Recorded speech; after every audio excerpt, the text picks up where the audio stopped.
Welcome very, very much to Conversations. A great personal honor to welcome to the program Peter Joseph, and he is the creator, we're going to get into that in detail, of a major filmic experience that's been millions of views on the internet called the Zeitgeist film series. The Zeitgeist film series, yes. I know. I was watching the whole thing last night. It's very well done, and I congratulate you very much on that. And he's also a scholar, and particularly associated with the Zeitgeist Movement, which is a major movement around the world that has great implications. And Peter, welcome so much to Conversation. Oh, thank you very much. I appreciate it, Harold. You've been a beacon of communication for a generation now, and you've brought generations. I go back generations. I would say so. I have to congratulate you on giving voice to people that otherwise wouldn't have had it, I think, if you weren't around to give some experimental thoughts some time on the air. Well, yeah, I would, because it's public. I believe in public. I got a little badge, it's public access. I believe in public access because of, we could go into it, in unique position in terms of giving voice to a lot of people who would not otherwise have a voice in multimedia. But that's my thing. And what you're doing is, the film, I watched it all last night and took it all in and everything, and I congratulate you enormously on it. Thank you. Having said that, I wonder if we could. We met for the first time today. I hope it's the beginning of a friendship that will endure. Right. And maybe you could share your own background. Sure. Born and raised, a little of your education, and then let's talk about the Zeitgeist Movement and the Zeitgeist film and your work. Absolutely. Yeah. I was born and raised in Winston-Salem, North Carolina. And my family was nothing, my family's brilliant, of course, but their backgrounds were not necessarily in the arts. They were actually civil servants for the most part, and it was kind of, I'd say, an average middle-class upbringing, even though my parents are actually very open-minded, and I give them a lot of credit for myself being exposed to a lot of ideas that otherwise I wouldn't have. For example, I was very fortunate to go to an art school at the age of 13. I went to I basically started college at the age of 13 as a musician. So I was submerged in adults, essentially. You were a musician at 13? Yes, I am a musician today. I'm you are? I didn't know that. So basically I was pursuing percussion. So I'm a percussionist. That was my trade back before I started to do more activism and filmmaking. But making a living at percussion was very difficult. Yeah, so long the story, arts are hard. It is. So I moved from North Carolina to New York to go to school, to go to college. I submerged myself in debt, which of course is unfortunately in America. Everyone seems to do. The college debt is such a burden on people. What a burden on their back when they came out. And I often joke in my kind of criticism of the business culture in corporate America is what a better thing to do than have ripe, broke kids to enter into the business establishment so they can be exploited. But that's, like serfs on a feudal estate. Exactly, the peasants. But so I dropped out. But the family was warm and welcoming, and it was warm and encouraging and all always that encouraging. Sort of thing. Yeah, absolutely. I think that's really important. Absolutely. You said they were brilliant. Oh, in their own ways. In their ways, absolutely. I mean, intellectually curious. Of course. Stimulating. Definitely. Yeah. Okay. Good. Okay. Definitely. So North Carolina to New York, I drop out, and I had to make living doing something a little more substantial, because I was more of an experimental percussionist. I followed the music of people like Enos Xenakis and Elliot Carter and Oliver Messiaen, and all of these people that emerged in the 12-tone serial music period, which I'm sure from being from New York. No, I'm not very familiar with those it was a period of time where percussion was brought into a context that was extremely intellectual, very difficult music, and that was my aspiration. For example, just as an aside, it's actually very influential in the way I think. A man named Enos Xenakis, he was an architect / musician. And he wrote a brilliant thesis called Art, Science, Alloys. And this is one of the most important things I ever read that influenced the way I think about the bridging, the synergy of the humanities and the arts. And in percussion, there's no other greater synthesis, because anything is a percussion instrument, So anything can be considered. And what it is, it's sound organized based on your preference and how you interpret it, and therefore you have your own vocabulary that's almost immediate, because anything can be an instrument. Unlike, say, a piano, which has a tonality that's, it's strict. Yeah. So anyway, not to go on that tangent, I have a friend in my building is Ornette Coleman. Oh, jazz sure, guy. absolutely. He's a brilliant experimental Do you know? musician. Yeah, of yeah. course. He was trained in that, but he also his son Donardo. Do you know him or not? Or No, Donardo's Donardo. his percussionist. His son. Oh, really? Really I'm not good. familiar with Really him. good. Donardo's getting to my uneducated thing, and he said we've had very good discussions with Ornette. He's older, like I am, and everything. But he said he thought there was music before there was language. Yeah. Yeah, you know, absolutely. and then drumming might have been the first music. Oh, I think so. Yeah, By all means, anthropologists would agree with that too. Is that true? Yeah. Oh, absolutely. Okay. Yeah. Okay. I didn't mean to get you off. No, course. it's a fun subject. Yeah. So I very rarely get to talk about my musical influence with people, with my activism and the writing and the Zeitgeist Movement. You want to hear filmmaking. another interesting thing? Sure. Yeah, there was Beethoven was a pretty good composer. I'd say so. And he wrote music. This is a thing they had on one of the channels. He wrote music, and he was deaf. Yeah. You know, and he wrote music that the piano at the time was instrument, the ability to do it. The piano at the time was limited in what it was able to get from the score. Okay. You understand? The part of the range. It was, and there was advancement being made. And it was when they got a piano, I don't know, it was 20, 30, 40, 50 years later or so, they got a piano that was more able to get to the nuance of the thing, and it brought out the beauty that hadn't been able to be heard. Do you understand what I mean? Oh, yeah, absolutely. Isn't that interesting in terms of music, you know? Absolutely. And the importance of music. But anyway, go ahead. Definitely. So, long story short, after trying to survive as a musician and living here in New York and Brooklyn and traveling all around and getting paid, $40 to do an opera sub and very hard to sustain. Right. I decided I had to do something else, so I started to do video. And video to me is very, very interesting because it's phrasing. Video editing and filmmaking is phrasing just like music is. I guess that's true. You have a vocabulary, you have time, you have a rhythm. So that's how I naturally went into that. Didn't think much of it, frankly. I just needed a job, as many of us do in this society. Okay, I've got to get a job. I can't do my passion, or it's too difficult to do. I can't survive to do it, especially in New York. And I grew to love filmmaking and editing. It's a wonderful art form. And it wasn't until 2007 that I decided to actually put my first piece together, which was a combination of music and video. Okay. And that was called Zeitgeist. That was the 2007 the first Zeitgeist of the trilogy, and that came out. I actually performed that piece, believe it or not. So that was actually a performance piece that I did in Lower Manhattan for 6 nights. And so I had 2 big screens set up, and I had a big multiple percussion, 20 contemporary percussion ensembles set up for solo percussion. And I did this piece. And the amazing thing about that is I didn't think anything of it. I threw it up on the internet. At that point, feature films in 2007. But was it a feature film or was it a musical concert thing? Both. It was both, basically. Okay, yeah. So it was Did you have a theme? Did you have a script? Well, it was basically the entire film. But I mean words that were like a documentary rather than just the theme that's you know what I mean? Yeah. Yes, absolutely. It was a vaudevillian concept where you have live performance with video, and you combine the live performance with video, which is very rare. People don't do that very often today. It's sort of like a stage performance, but with the film instead of the actors. And right. But that's what sparked the entire Zeitgeist phenomenon, if you will, was this performance piece. Because once I put it on the internet, it went viral with tens of millions of views in the first couple of months. The press, the press that would focus on it because it's counterculture. A lot of people. It was countercultural. Definitely. Yeah. In terms of the music or in terms of the content? Because your content of the Zeitgeist movie that I watched last night had a great deal of political relevance to it and a critique of the society at a very basic and elemental and important level. No, I appreciate that. Did the first Zeitgeist movie have that critique of the society? It had yes. You can have music that's pretty.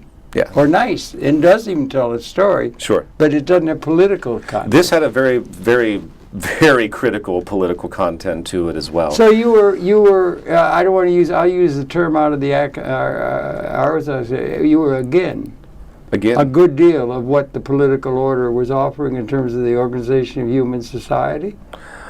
At the time you did the Zeitgeist movie? I'm sorry, but what are you referencing? You were against. Against, oh. That's what again is a term from the Appalachian, where they speak more closely the English of William Shakespeare there than anywhere else in the world. Oh, interesting. Also, it's a hillbilly talk. I Sure. think. Again. But you had a critique of the society. Yes, and that's what I think. It was also religion. Religion was brought up quite heavily in that first film.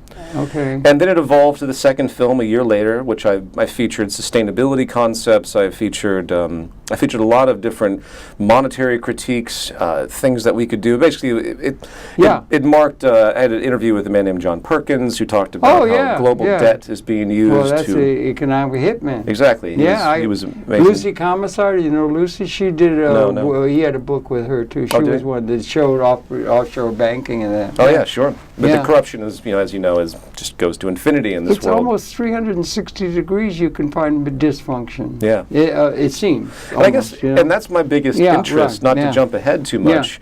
But what is the source of this flaw of our behavior? Mm-hmm. A lot of people say, oh, it's our genetics. They like to dismiss it all and say we're just apes that can't behave well, which I don't buy that, because we are very vulnerable and incredibly creative, problem-solving organisms. Right. And our cultural evolution over the course of the past 2,000 years has been exceptional. And our brain hasn't changed that much in that time. I think not. So the question is, can we make, and this is my whole intro to the Zeitgeist Movement, can we make a better society, changing what we consider to be the traditional normality to an extent where we can do something very different, raise humanity to a higher level. And as I know your experience with R. Buckminster Fuller, we live in a time, and we've been living in a time for decades now, that we don't have to have the have-nots anymore. Do you realize what a big statement that is?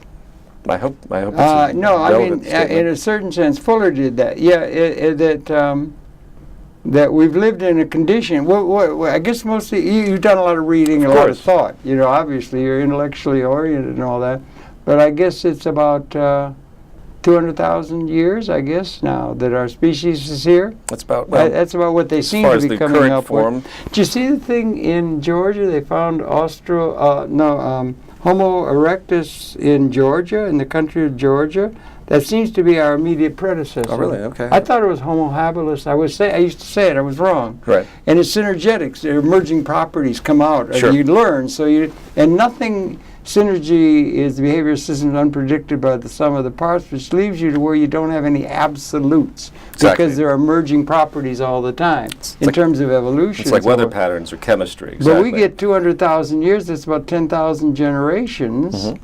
And there are institutions that have come out of that and everything. And did a program with Isaac Asimov when he said, this, now, you're younger, but is that this is the defining generation. He's thinking in terms of maybe a 100-year sweep or something. That a qualitative change, not just a quantitative change of a new era of Democrat, Republican, or something like that, a historical change that makes up all the news, but a qualitative change in terms of the evolutionary process itself. Does that make any sense to you? It does. I would say that we're on the edge. Yeah. And this is why Fuller is so prophetic. Yeah. We have been living in a Malthusian, scarcity-oriented worldview for so long. Forever. So we believe that this type of behavior, that we have to compete and fight, there's not enough to go around. Right. Remember, they justified slavery the same way. Of they used the socially Darwinistic view, and they said, well, these people they can't live. I mean, the carrying capacity wasn't designed to have them be as high of a high standard of living. Right. They invented all sorts of things, which we could talk at length about. I say they in the sense of the mindset, which unfortunately has bled right into what we call market capitalism, which is something that I specifically go after these days, because people are afraid. They think that the market, in this free market concept, that it enables some type of human liberty that will never be transcended. And that's absolutely untrue, because it's not synergetically oriented. It's based on the self-interest orientation. It's based on people seeking advantage, obviously, because it's based on scarcity. So we compete. And how can you have a balanced of anything, whether it's environmental or whether it's cultural, if everyone's thinking that way? And Fuller came along and said, no, we can have a high standard of living for everyone on Earth right now, many, many billions more, in fact, if we manage our resources in a scientifically strategic way. Well, also introduce design. Exactly. Being able to, there's a term that he used, he coined a lot of terms. One was ephemeralization. Doing more with less. Through good design, geodesic It's the basis of the information technologies. Carbon-60 is going to emerge. Nanotechnology is just over the horizon. Exactly. You'll have building materials 1,000 times the strength of steel and weigh nothing. Absolutely. I mean, so there are new advantages that can come through good design. That's exactly what I mean by efficiency applied. Absolutely. Yeah. And that's when, coming back to our point, as you spoke of Asimov, the great transition, as you could reference it, is where humanity decides to actually cooperate and engage this type of design rather than fight in the way that we have. Okay, it's been hard won. I think the point I'm making is it's been hard won. All the resources were here, all the oil, all the land, all the creatures, they were here when we came out of the cave 200,000 years ago. We had a liaison, not only with the self-reflective consciousness that can ask really questions like Cro-Magnon cave things, or quasi-spiritual questions of what's it all about, Alfie kind of thing. Sure. But we also had a unique capability of extending our consciousness through tools and technology and making the world other than in an Ede-like sense is the way in which most creatures are embedded in nature, don't you think? Absolutely. Absolutely. And it was throughout most of that time, I think a lot of people say, we were probably prey for a very long time. We're all out of Africa. Sure. Of the big cats. They could run faster and eat us with regularity. Right. So it wasn't such a pristine, beautiful world that we lived in. Oh, no. We had a liaison with now. Yeah.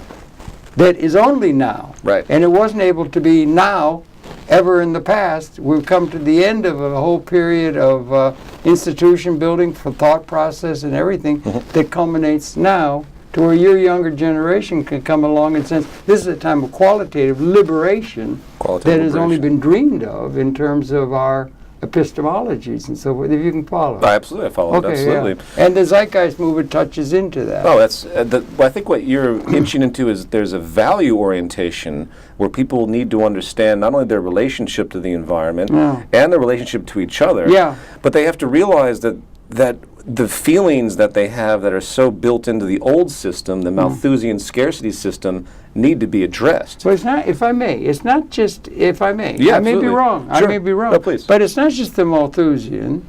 It's the whole of the human experience. It's not just, it's always been, in terms of capability, scarce.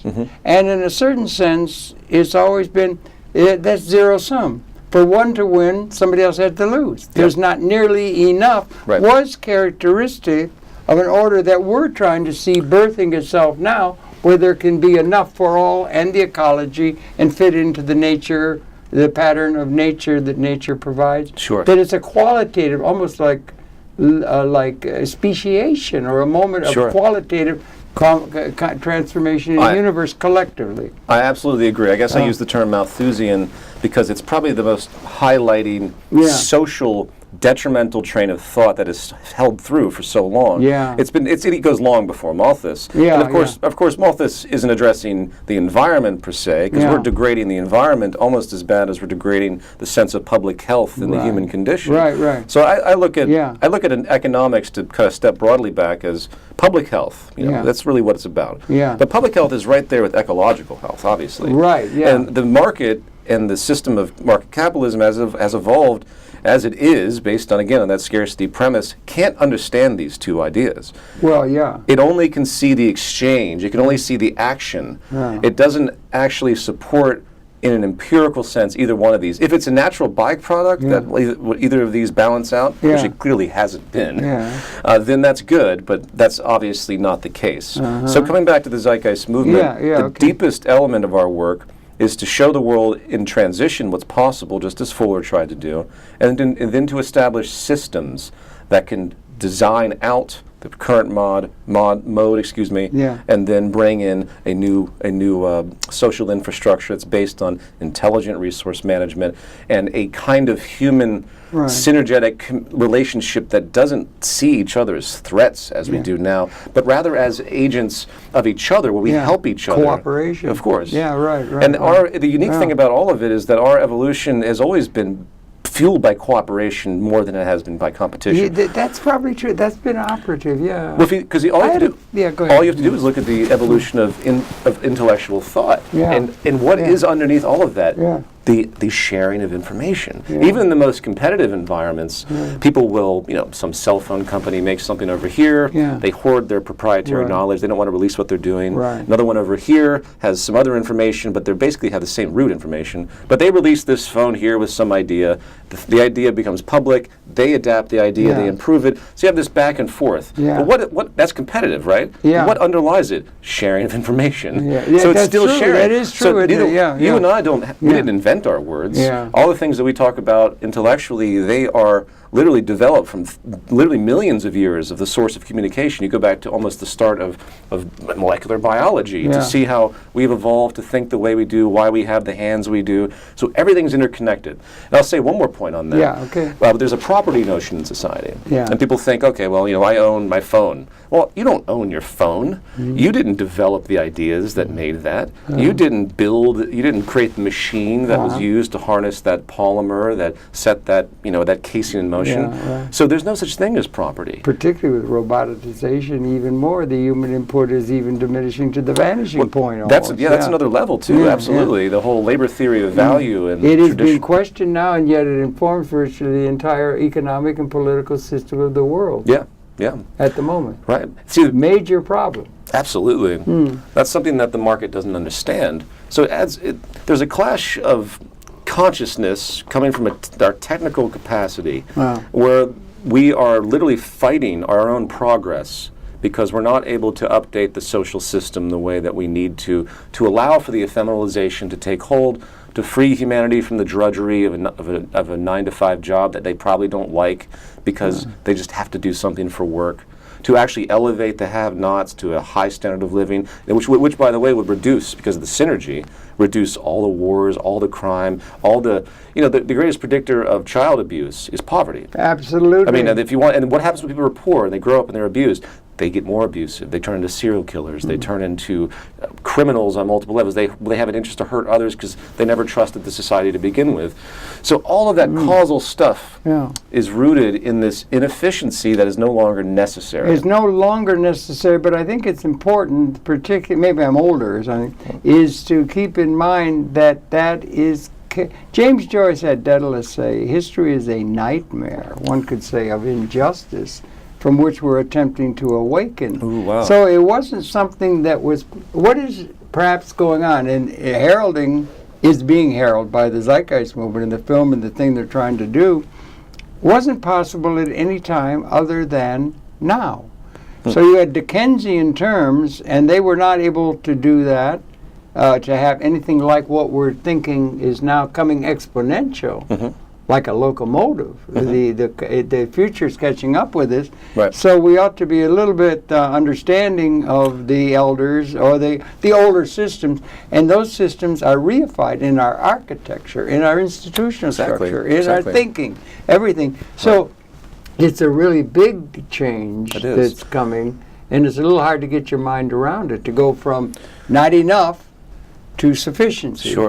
That's transcending scarcity, material scarcity. Dialectical materialism. All of the means by which people have organized society. So we ought to be a little patient if that's the right term. I'm definitely patient. I think we should have a great amount of respect for the evolution itself. I was just joking with your producer that I look at the current state of, I look at a maturity process, right? So you had, humanity's been playing in sandboxes for a long time, and then it grows up to blocks and running around like little kids. And now I think we're sort of at the adolescent stage, the early adolescent stage, where we've been experimenting with all of our new physics ideas, all of our tools, all the resources. We've been able to toy around, and we have the free market that has been able to, give voice to a certain effect to people that were just, they might not be paying attention to the environment, they might not be paying attention to society, but they're working and they're learning, and science is progressing. But now we're at a point with the systems thinking that is so critical that, okay, boom, we have to start to think about this as a whole. We can't fragment anymore. Well, I think that's really important, don't you? Absolutely. I mean, there's nothing that will lead to our survival more than that process. And some of the guys, that would be thinking comprehensively, systems thinking, as you said, and your film stresses that. Incidentally, the film is beautifully done. You had responsibility for that. You were a director? Well, I do everything in that. Since I did the video editing, I do music, so I literally, because I don't have a lot of money, so I do literally everything. mixing. Do you use Kurzweil or do you use Final Cut or do you use I did use Final Avid? Cut. I did use Final Cut, and I use a program called Logic, which was also made by Apple. You really do well. I mean, you you. could play that like that Beethoven sonata. That it could be heard with the piano, with the computer. There's a metaphor in there somewhere. Sure. I'm not sure well, what music's it is. still my first physical love. That's good. It's probably one of the most advanced art forms ever because it engages the physics of our natural world, the Overtone series, and it combines it with cultural aesthetic development. A painting can't really do that. You know, visual arts are too static. Motion, of course, is great, but the difference between film and music is that you watch a film, you might like it, but it's overbearing in its complexity and the multi-sensor thing. But music, you listen to the same song over and over again. You love it. It becomes a part of you, this sympathetic resonance. Ornette said he thought about music before there was language. I think I don't know how you can know, you know, but I think that's probably true. Yeah. I also do a music festival every single year in Los Angeles. Where? Do you locate it somewhere geographically, or does it move, or what? It's only in Los Angeles, but there's people that mirror it. It's part of the Zeitgeist Movement. We do a media festival, which is focused mostly on music. Yeah, we're going to do that. Do you have residence somewhere that you call home now? I don't mean to pry. I know you travel a lot. You're Los Angeles. Yes. Okay. But I was here again for 14 years, and I just wanted to change the scenery. I still love New York, though, the beehive that it is. Yeah, it is a great town. I lived in Long Beach for a year there out there. The weather was gorgeous. Every day is beautiful. I mean, I don't know why the hell we still live in these climes, but New York has a charm about it and everything like that. Yeah, so I'm glad we were able to catch you now. Now, the movement is also I'm glad we agree, and that there's a good deal of youth and important intellectual thinking youth that cottons on, as they say, to Fuller. Absolutely. And maybe to McLuhan and that, who are thinking intellectually, relevant people, comprehensive in their nature. There was also a fellow now, and you that I associate with when I think Zeitgeist Movement, with Jacques Fresco. Jacques Fresco, yeah. And he had things going down at the Venice Project. Is there a connection? Venus Project. Venus, that's what I meant. Venus, I'm sorry. That's Venus correct. Project down in Florida or something. I haven't associated with that. Goes back 15 years or something, I'm thinking back. Sure. Is he relevant in terms of the Zeitgeist? Because you do quote him very strongly and well in your film, When the Zeitgeist Movement first started, there was a partnership between the Venus Project and the movement. Okay. But there are certain interests that deviated, and basically it was decided that the two institutions wouldn't have direct functionality together. Jacques works in his design work, brilliant architect and engineer. He had a woman that worked with him carefully too. His partner, I forget her name. Roxanne. Roxanne, that's it. Yeah, right. And they do tremendous. I had respect for him, what he was trying to do. Absolutely, he builds right on Fuller's work, and he applies it into a design context that's very design, very specific. Yeah. And that's it's unfortunate. I don't see a lot of things coming to fruition with that design work, in the sense that not many people are building upon it, which is unfortunate. Inspirational in a sense to you as a younger man. Well, of course. Yeah. But that was only a couple of years ago. My first influence was still Fuller. And in fact, I made my second film, Zeitgeist Addendum. I was originally going to feature R. Buckminster Fuller throughout the second half, because he was my solution orientation then. And I realized that the Venus Project was like, wow, this is Jacques Fresco. He's brilliant. He's building right on Fuller's concept. I mean, I have heavily influenced by Fuller, clearly. And he's doing this. So that's why I decided to feature him in Addendum. And they seem to be doing fairly well. They keep creating media. He's about 95, 96 now, so. But he's still plugging away. Is he still in Florida? He is, yeah, he's still there. I thought they were going to have to. Okay, well, anyway, just to get at the sources, right? Yeah, and it's absolutely. good that it was Fuller like that you're talking about, and that it's going. But then now it's built out to be using, and you're making this film, and it's been millions of hits. I mean, it's really been a hit. It's all over the world. With all three films, I would estimate there's at least 400 million that have seen all three films in total. That's a lot of humanity, It's an enormous brother. number of people. There was unique timing that happened when the whole thing started. Yeah. So what have you got, a 3-year vector you're talking there, or how many years is that? It's been actually six years. Okay, well, relatively recent. Sure. And I congratulate you on that. Well, thank you. 400 million is a very lot of people. And uniquely, it was unintended, which is what I find most interesting. Isn't that fun? Yeah, huh? but John Cage. the best stuff is always unintended, where your motivations are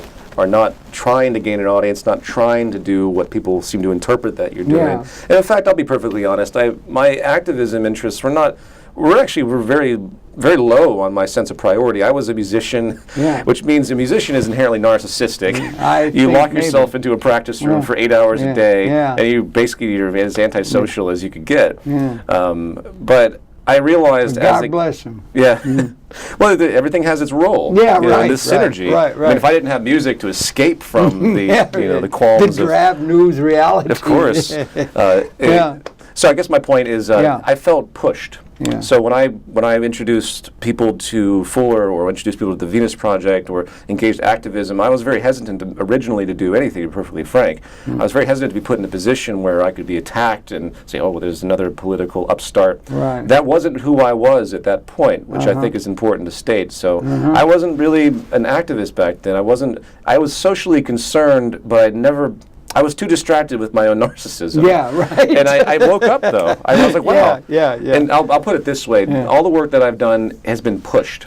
I just feel pushed by a community. They say, oh, we love what you're doing. You should keep doing that. Okay, I'll make a second film. I'll make a third film. And now I'm going to do a new film trilogy. It's live action, sort of a science fiction concept. You're involved in that now? I'm working on preparing for it. Is it a long process? You're in charge of it, the whole thing. I mean, again, I'm a low budget producer. I do what I can. It's amazing what you can do on practically nothing now. If you've developed the skills. If you know what you're doing, absolutely. The skills. So that can be something available to everybody.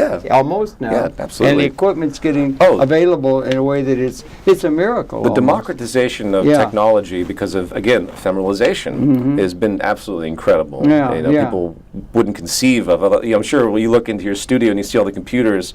I mean, how are you editing your first videos? I assume you edited them on big tapes, right? Well, I got to use. I've been in public access since the beginning because there was no tape. I mean, there was. I can remember. I'll share it with you briefly. Sure. I was middle class, the lawyer, dentist next door, and it was the Second War. As they go way back. And it came out, and all the production had gone into war making. The airplanes and things at Willow Run and that, and then the dentist lived next door to us, and he was like one family. His son was my best friend. We grew up together and all. And they had got the first car that came off the assembly line. We were in Detroit, and it was a Dodge, 1946. Everything else was from the 30s. And then they got a television set, and we put the television set in the corner of the room, the living room. There was no programming at all. There was a test pattern, That's what it was. There was a test pattern, and we would look at the test pattern, and then came Kukla, Friend, and Ollie. But you had to have the invention of videotape before you could have an industry. That was Peter Goldmark Sr. invented videotape, and his secretary Bonnie was nice. And they invented it, so then you were off to the race, and the hardware went to Japan, and then there came back from Japan for an individual, like we are, let's say, a thing called a Porto pack. That was a little thing you wore on your hip, and you put a 20-minute black and white tape in a camera. You can get 20 minutes of video. Sure. I got to use about the 7th one that came off the boat from Japan. Oh, wow. Namjoon Paik got the first, or the president did, but I got that through my friend. Did I mention on the air my friend passed, or was that before? I don't think you did. Oh, well, anyway, I had a friend, Paul Ryan, who was an assistant to Marshall McLuhan. He was at, so that's why I got the use of the Portapack to go off to Washington and do for senators and whatnot. Got it. But anyway, it got all that done, and then, so it's the longest running program in public access. I'm getting off on a track. That's okay. I believe in public access, and multimedia is important communication, and this is an important part of the multimedia educational potential of multimedia itself, which I have a great abiding belief in. I think your Zeitgeist film is part of an educational autodidactic tendency within our society, and I congratulate you on you. I've been chugging along for a long time, but well, I guess back to my point. The technological advancements are incredible, and it goes to show that we need to get our head around the trends that are occurring, these exponential trends, and really begin to see the potential to solve looming problems that have been with us for millennia, because we can finally solve them now. Well, and this is the great shift. That thing to where there is enough. Yeah. You have to whisper it. there is enough. And of there course, never has been enough ontologically. Right. So the quality or the significance of the change that's in the offing is not just like a thing about one political change or something. It affects virtually all of our institutions that have inherited out of a condition that's being qualitatively transformed before our very eyes. Exactly. So it's a magic time. The transition is going to be quite epic. It will be synergetic, and we can't know what it will be, but it was almost comparable to coming to the end of the Homo sapiens species. Sure. There will be a species transcendent to what Homo sapien has been, just as we were transcendent to Homo Australopithecine up the hominoid line. Sure. There will be something, and the trends toward that transcending scarcity, material scarcity, is going, and there are more haves than have-nots at the level of capability in a trend that goes like this, and that ought to be taking the design implications.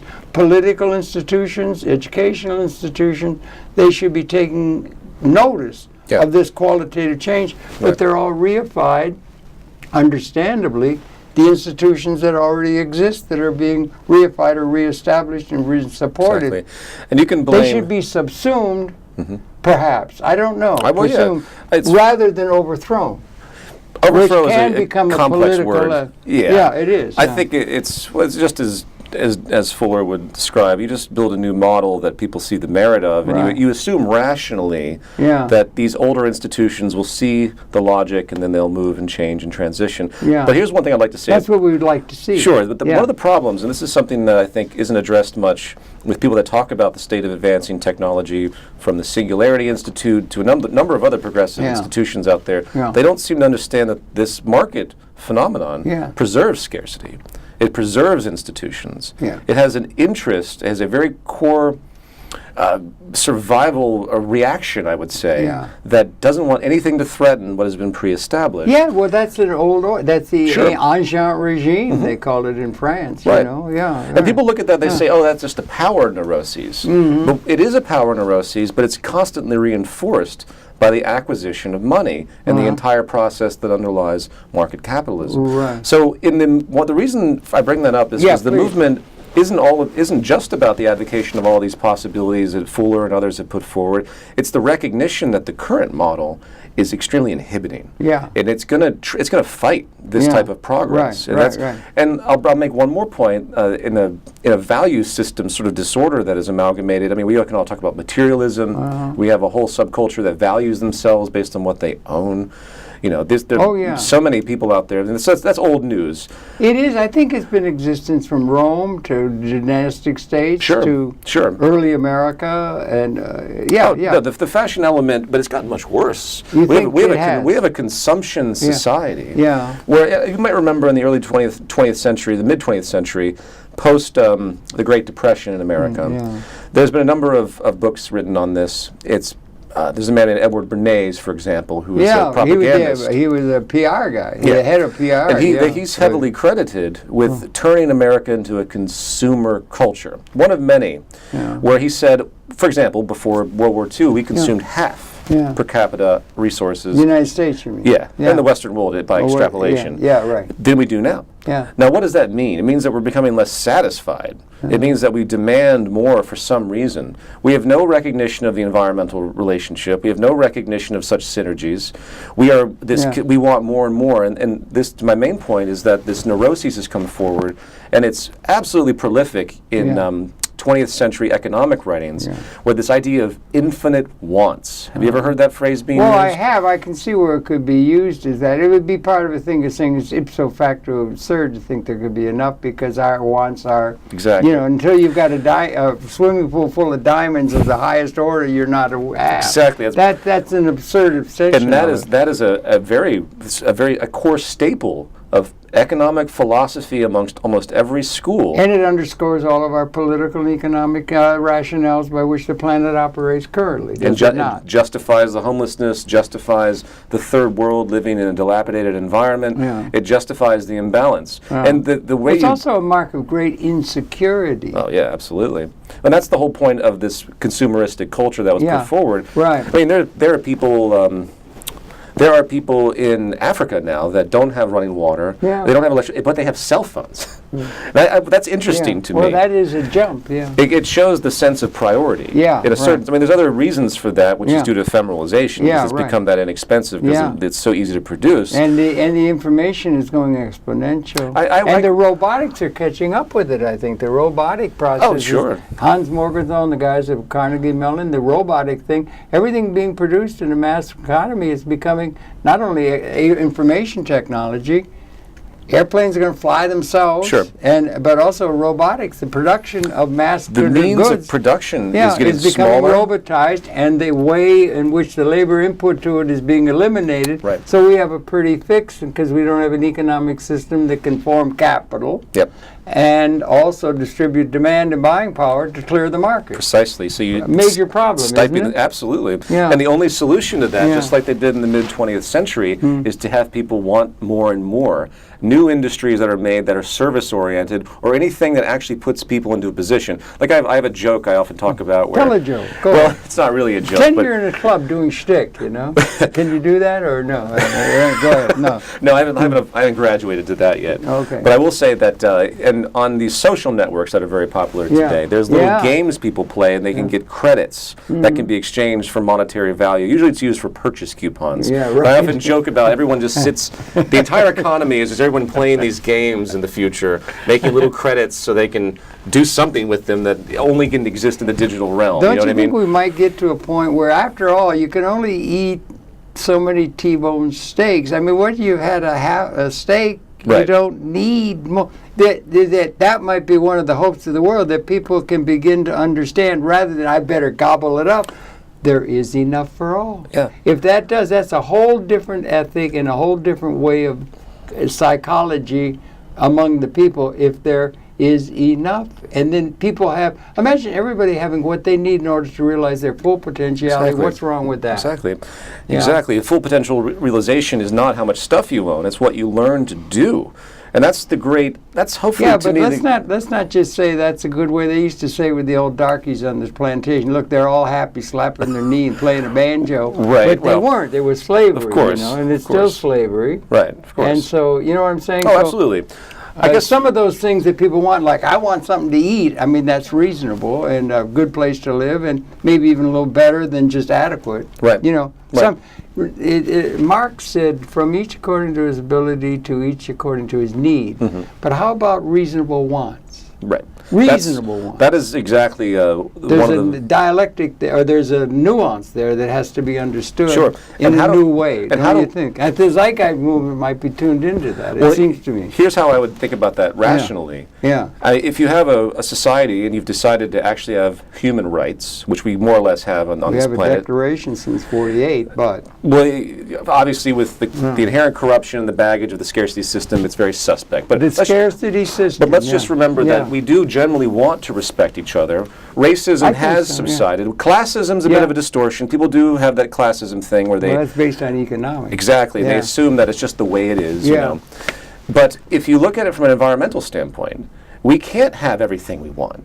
Not every human being can have anything it wants in this infinite consumption process. I'd put an additional thing in there, reasonable. Mm-hmm. Now that could be, I'm not happy until I got a swimming pool full of diamonds. Sure. But that's a neurosis. Precisely. Or a psychosis coming out of a condition of scarcity itself. Exactly. And I guess my point is, if people looked at the rational state of a finite planet, of the entire point of an economy being the management of this scarcity resources, they would realize, just as you walk down the street, you don't litter, at least most people don't, they realize, I shouldn't go and buy this 50-room mansion with 2 jets. That's really offensive and actually violent. Because you're going to systematically hurt others because of this inherent scarcity. You can understand it in a way because it's a reaction. back. There's somebody saying you take a bow and arrow, the harder you pull it back, the harder it is to go, the more swift goes the arrow, or something like that. Right. So there's a lot of pent-up angst in the world and everything, so people would want to have that, and they've been denied so long. Yeah. It's always been a few people owned everything, the kings, and the peasants were wallowing around in the mud. Yeah. And all through all of history, so it's a big change that's coming. Huge change, a huge. Now you've got the film and you got the work, and we got agreement on some of these people that are informing that politically or economically. And you've got a movement. Let's get to that. We only got a little bit of time. Sorry, that's all right. But you're too damned interesting. That's a very slow down. Well, I'll have to slow down. Think a little slowly. You know. No, I'm just joking. But I mean, the thing is that. That movement is all over the world now. You've got a whole lot of meetings and people who are cottoning on, as they say, to what's being said. So what you're saying becomes more and more important all the time, it seems to me. Yes. Do you sense that yourself? It's sort of taking off. It has a life of its own. Yeah, right. And I often comment, I say, everyone's in the Zeitgeist movement, whether they know it or not. Oh, right. Because Zeitgeist, the spirit of the time. Spirit of the age. And every time we interact with each other, every time we give a homeless person something, every time we vote, or if you believe in voting, which I kind of don't anymore. But every time you do anything, it makes an influence in this synergy that is our lives. That's why we should be very careful when we talk to each other. We got to be careful with our anger. We have to be careful with what we set in motion. Anger, isn't there? Oh, there's a lot of anger. Trying to find the enemy. Who's to blame for all this well, let me ask you. We live in an age of people going into movie theaters and shooting people. Of a guy recently in L.A. went into an airport. That stuff did not happen in your generation earlier. Remember. No, they used to have somebody who was in fits. A woman who used to have the lollipop thing. It was the lollipop syndrome. That was, can a child go to the store and buy a lollipop and come back without having any violence done? There was a thing. It's there somewhere. It's a little vague.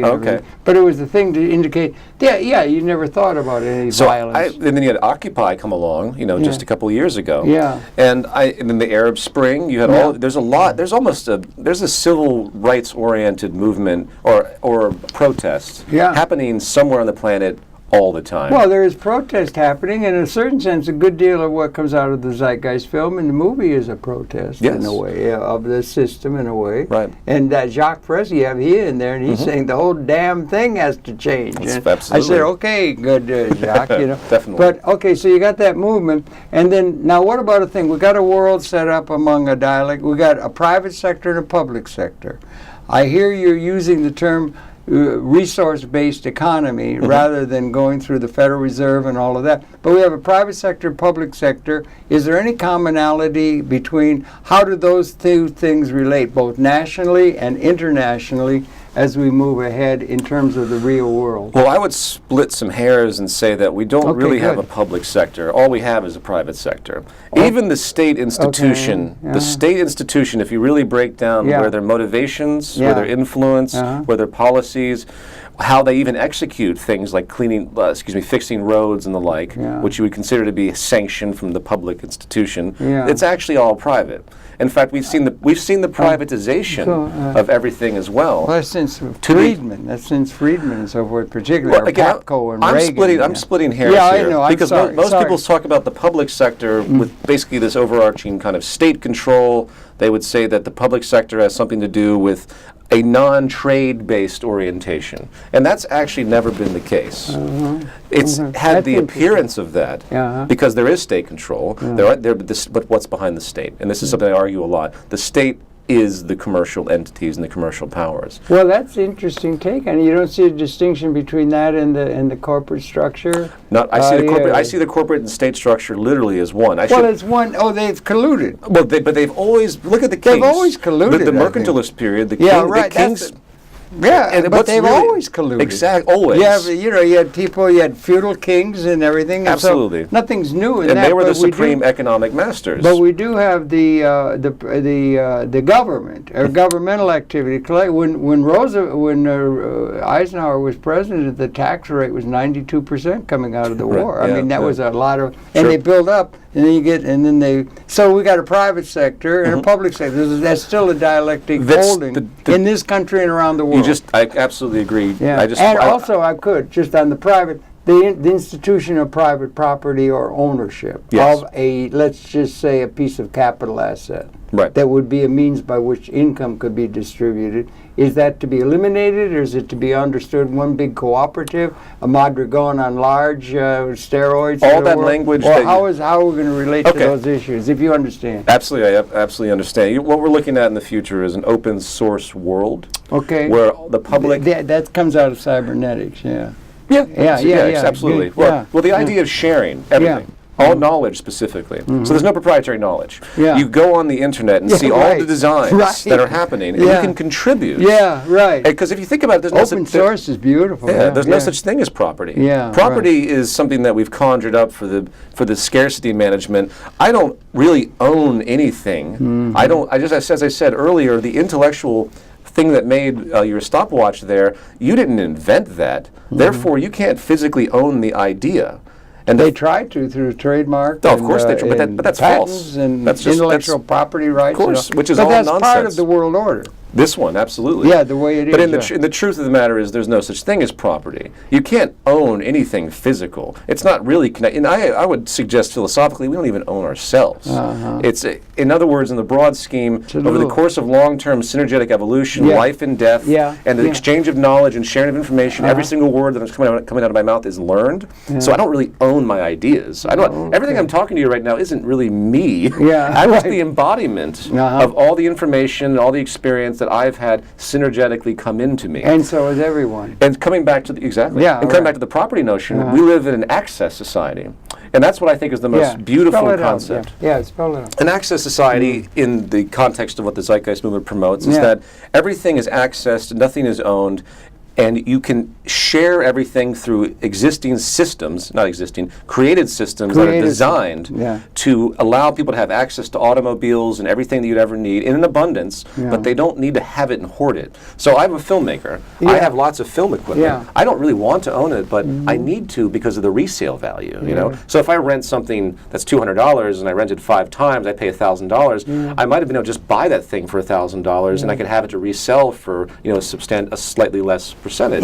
But in an access society, there's no need for the monetary value. Therefore, no one has to hoard anything. So I would just go to a library, and I would get the camera. Public library. You could call it a library of instruments, a library of goods, a library of cars. It's simply a reservoir that's been statistically calculated to have everything that region demands and needs in an abundance for access. And even urban environments that make sense without having to ship things from all over the world. And that is spelled out in your film. Localization. We need to localize. All of our food should be grown locally. We don't, with vertical farming and the like. We don't need to go to China to get strawberries. Or, for example, there's a recent statistic that America grows a great deal of cotton still. And I guess that's true. 90% of the cotton that China uses comes from America. And they make, of course, I think probably 90% of the clothes that America, I'd say less than that, probably 70% of the clothes that America uses. Don't quote me on these percentages, but here's the proportion. And what do? We put them on ships, the cotton on ships, waste all this petroleum, only to have slave labor basically make this stuff, and then send it back to us. You know how much energy and labor has been wasted? They couldn't have done that before they had containerization and so forth. Of course. That happened. That was another technological thing that made it possible. All built on fossil fuels. Sure.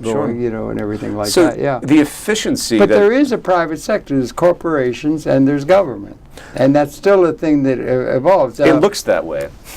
I always think synergetic. I really think there's no separation between the state and the public sector and the private sector. Never has been, because in order for one to exist, the other one has to exist. You think it's all a big 3-card Monte game? Well, I think it's fundamentally flawed because power is given to the state, and they can abuse that power by public sanction. The power is held by the private property ownership of the corporations that have stock certificates that you can have to get you money. Sure. Because you have and when you form the capital, you could have ownership. If you're going to have a private sector, or we're going to eliminate it. You essentially would eliminate that and everything be. There are Marxists who would think that way. They would get rid of the private sector, labor theory of value. Everybody, you know what I'm saying? Yeah, I know what you're saying. This is different from that. Yeah, in that I know. I can see it's interesting. Basically, to answer your question, both sectors are eliminated. Both sectors disappear because it's an open access society. Like an open source. It's an open source world. So therefore, direct democracy. So we have a representative democracy, which is basically, it preserves power. It's an elitist system. We hire people that say they're going to do something.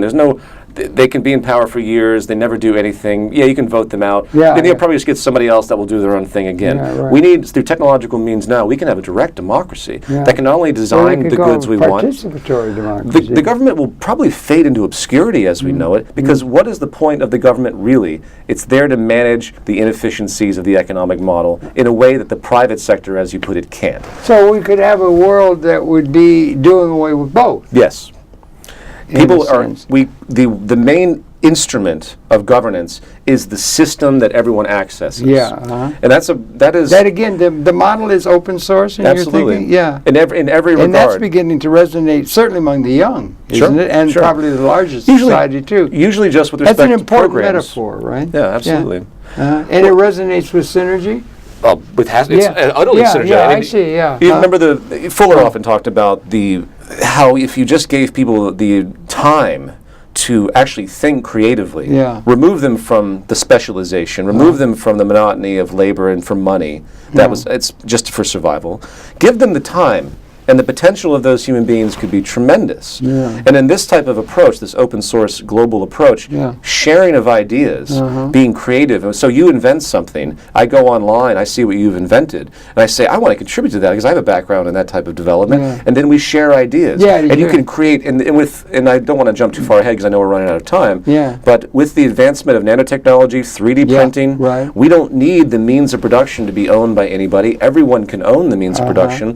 And just like you have a printer on your home computer, you're owning a little means of production, right? And you create automated systems in enormous factories, which they'll get smaller and smaller over time because there'll be more modular robotics, there'll be more fluidity to the changing of how you can do it. Ephemeralization, precisely, again, writ large. Exactly. And then you have literally a society that's controlling itself in a democratized way without anyone having power over anyone else. And people being able to realize their full potential, and that being encouraged collectively by the whole society. Absolutely. Rather than, people would be honored for their contribution, not with money, but the fact that, hey, John just solved this problem that we've been working on for a long time. Let's applaud him. We're not going to pay him. We're not going to give him anything. Sounds like a gigantic jam session with really good musicians. That's right. It's an Is that a metaphor that might work or something? Order out of chaos, right?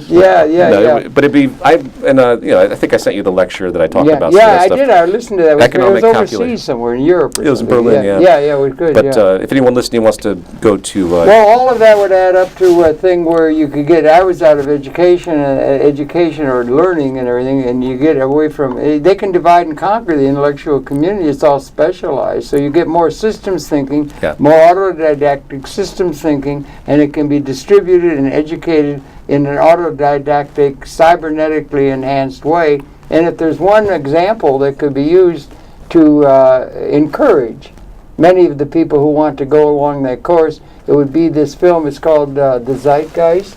Well, the Zeitgeist, the movie was the first one. But the Zeitgeist film series. The work of film series of Peter Joseph and the Zeitgeist movement that you've been talking about here. Thanks a lot for doing it. Thank you, Harold. Great pleasure meeting you. Let's stay in touch by all means. Love to come back. Your pleasure to have his perceptions. We invite you to tune in. We'll come back again tomorrow on Conversations. And once again, welcome back to your homestead of New York.